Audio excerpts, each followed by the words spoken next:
заман қара аспанды түреді, жырлап жатыр бүкіл әлем жеңісті. Жеңіс, жеңіс, тіршіліктің жүрегі. Жеңіс күні тербетеді даланы. Жеңіс күні нұрландырған сананы. Бейбіт елдің бақытына шомылған. Жеңіс, жеңіс, әнге айналып барады.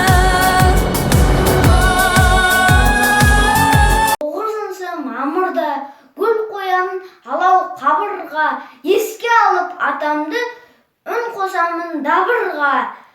Барша халық жеңіс күнін тойлайды, жас сәбилер думандатып ойнайды. Ардагерлер көздеріне жас алып, ұрпақтардың амандығын ойлайды.